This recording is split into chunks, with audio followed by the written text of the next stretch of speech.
نحمده ونصلي ونسلم على رسوله الكريم أما بعد فأعوذ بالله من الشيطان الرجيم بسم الله الرحمن الرحيم اهدنا الصراط المستقيم صدق الله العلي العظيم إن المنافقين يخادعون الله وهو خادعهم بے شک منافقین اللہ کو دھوکہ دینا چاہتے ہیں اور اللہ ہی انہیں ہلاک فرمائے گا۔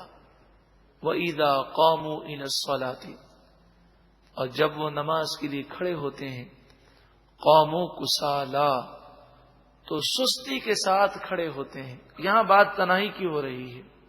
لوگوں کے سامنے، صحابہ کرام کے سامنے تو بڑی لمبی لمبی نمازیں پڑھتے تھے، جب کمرہ بند ہوتا، کوئی نہ دیکھ رہا ہوتا تو نماز قضا ہو جائے، پرواہ نہیں ہے، کیونکہ جب حضور کی محبت نہیں ہوگی تو اللہ کی محبت کیسے پیدا ہوگی؟ تو یہ نماز کا وہ شوق اور ولولہ انہیں نہ ہوتا۔ یراؤون الناس، تو سوال یہ کہ جب وہ سستی کرتے ہیں تو لوگوں کے سامنے اتنی لمبی لمبی نمازیں کیوں پڑھتے ہیں؟ تو قرآن نے فرمایا یراؤون الناس، لوگوں کو دکھلاوا کرتے ہیں۔ ولا یذکرون اللہ الا قلیلا، اور اللہ کو یہ بہت تھوڑا یاد کرتے ہیں۔ جو حضور سے محبت نہ کرے وہ اللہ سے کیا محبت کرے گا؟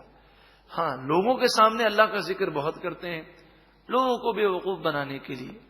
مذبذبین بین ذالک، وہ اسلام اور کفر کے درمیان شک میں مبتلا ہیں۔ لا الہ ہؤلاء ولا الہ ہؤلاء، نہ اس طرف ہے نہ اس طرف ہے، نہ پکے کافر ہیں کہ کفر کو ظاہر کر دیں، نہ پکے مومن ہیں بلکہ ہیں کافر لیکن اپنے آپ کو مسلمان ظاہر کرتے ہیں۔ وَمَن يُضْلِلِ اللَّهُ فَلَن تَجِدَ لَهُ سَبِيلًا، اور جسے اللہ گمراہ کر دے تو اس کے لیے کوئی راستہ نہیں پائے گا۔ ان کے اعمال سے اللہ ناراض ہو گیا۔ یا ایھا الذین آمنوا، اے ایمان والو، لا تتخذوا الکافرین اولیاء من دون المؤمنین، مومنوں کو چھوڑ کر کافروں کو اپنا دوست نہ بناؤ۔ اتریدون ان تجعلوا للہ علیکم سلطانا مبینا، کیا تم چاہتے ہو کہ اللہ کے لیے تم پر سلطان مبین ہو جائے، واضح دلیل ہو جائے اور اللہ کا غضب تم پر آ جائے؟ ان المنافقین فی الدرک الاسفل من النار، بے شک منافقین جہنم کے نچلے طبقے میں ہوں گے۔ سب سے زیادہ عذاب منافقوں کو دیا جائے گا کیونکہ اسلام کے لیے زیادہ نقصان دہ ہے۔ وَلَن تَجِدَ لَهُمْ نَصِيرًا، اور تو ان کے لیے کوئی مددگار نہ پائے گا۔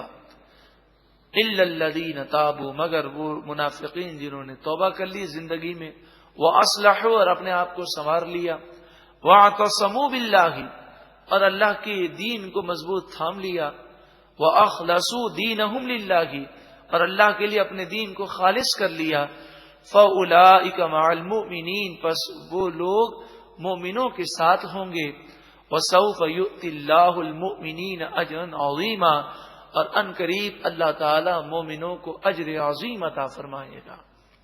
مَا يَفْعَلُ اللَّهُ بِعَذَابِكُمْ إِن شَكَرْتُمْ وَآمَنْتُمْ، اللہ تعالی تمہیں عذاب کیوں دے گا اگر تم شکر کرو اور ایمان لاؤ؟ اگر تم شکر کرو اور ایمان لاؤ تو اللہ تمہیں عذاب نہیں دے گا۔ صرف دو چیزیں ہیں، شکر کرنا ہے اور ایمان لانا ہے۔ ایمان پہلے ہے، شکر بعد میں ہے۔ جب عقیدہ درست ہو جائے گا تو پھر وہ شکر کرے گا۔ شکر سے مراد عبادت ہے، یہاں ترتیب میں تو پہلے شکر ہے پھر ایمان ہے، لیکن عقائد کے طور پر جب تک ایمان درست نہیں ہے، عقیدہ درست نہیں ہے، کوئی عمل قبول نہیں ہوگا۔ اور جب عقیدہ درست ہے تو اللہ اور اس کے رسول کی فرما برداری کرنا یہی شکر ہے۔ وَكَانَ اللَّهُ شَاكِرًا عَلِيمًا، اور اللہ تعالی شکر کرنے والے کو ثواب دینے والا اور جاننے والا ہے۔ اللہ کی بارگاہ میں دعا ہے کہ اللہ تعالی ہمیں شکر کرنے والا بنا دے، اس کا فرما بردار بنا دے۔ کافروں سے دوستی سے منع کیا گیا۔ آج مسلمان جو ذلیل و رسوا ہیں، آپ شروع سے تاریخ پڑھ لیجئے، مغلیہ سلطنت جو تباہ ہوئی، اس کی وجہ انگریزوں سے دوستی تھی، عراق تباہ ہوا اس کی وجہ امریکہ اور روس سے دوستی تھی، جتنی قومیں تباہ ہوئی ہیں اس کی وجہ کافروں سے دوستی ہے کہ جب آدمی کسی سے دوستی کرتا ہے تو پھر ہر بات کا وہ انکار نہیں کر سکتا، اور بسا اوقات وہ لوگوں کی خاطر، کافروں کی خاطر اپنے آپ کو نقصان پہنچا دیتا ہے، غلط فیصلے ہو جاتے ہیں۔ اللہ تعالیٰ ایسے کافروں کی صحبت سے اور ان کی دوستیوں سے ہم سب کو محفوظ فرمائے، شکر کرنے کی توفیق عطا فرمائے۔